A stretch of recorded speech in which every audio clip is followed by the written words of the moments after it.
আসমান বানাইছেন, এত আসমান বানাইয়া আল্লাহ বলেন নাই আসমান আমি অনেক সুন্দর করে বানাইছি। আল্লাহ চাঁদ বানাইছেন, আল্লাহ চাঁদ বানাইয়া বলেন নাই আমি চাঁদ বড় সুন্দর করে বানাইছি। আল্লাহ সাগর বানাইছেন, মহাসাগর বানাইছেন, বানাইয়া আল্লাহ বলেন নাই আমি সাগর বড় সুন্দর করে বানাইছি। আল্লাহ আরশ বানাইছেন, আরশ বানাইয়া বলেন নাই আমি আরশ বড় সুন্দর করে বানাইছি। আল্লাহ মানুষ সৃষ্টি করে বলেছেন আমি মানব জাতির আকৃতি বড় সুন্দর করে বানাইছি। এবারে বলেন ও উলামায়ে কেরাম, এই বাচ্চা হারুনুর রশিদের বউ তালাক হইছে নি? কি হইছে? তালাক।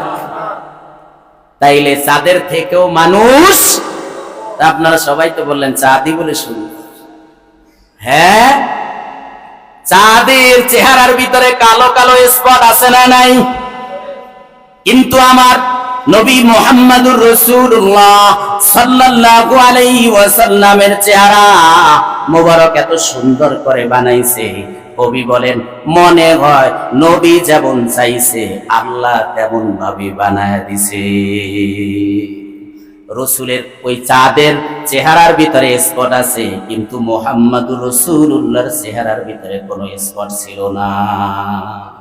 একজন সাহাবী পূর্ণিমা রজনীতে মসজিদে নববীর পাশ দিয়া যায়, আল্লাহ রসুল বারান্দায় বসা ছিলেন। সব সময় রসুলের চেহারার ঔজ্জ্বল্যতা খুলতো না, মাঝে মাঝে খুলে যেত। সাহাবী যাওয়ার সময় রসুলের চেহারার দিকে যখন নজরটা পড়ছে, আল্লাহ রসুলের চেহারা মোবারক এত সুন্দর, ক্ষুধার্ত মানুষ তাকাইলে ক্ষুধার কথা ভুলে যেত। ইতিহাস তো জানেন, ইতিহাসটা ডাইরেক্ট কোরআনের কথা।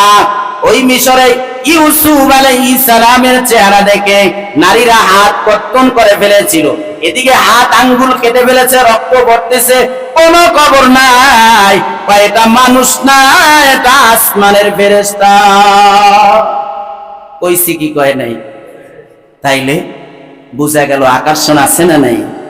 তো সাহাবী কইতেছে আমি একবার আকাশের চাঁদের দিকে তাকাই, আর একবার মসজিদে নববীর বারান্দায় আমার নবীর চেহারার দিকে তাকাই। শামাইলে তিরমিজির মধ্যে এই হাদিস আসছে, তিনি সাক্ষী দিয়ে দিয়েছেন, ভাই আমি সাক্ষ্য দিলাম ওই আকাশের চাঁদের থেকে কোটি গুণ সুন্দর আমার নবী মুহাম্মদুর রাসূলুল্লাহ সাল্লাল্লাহু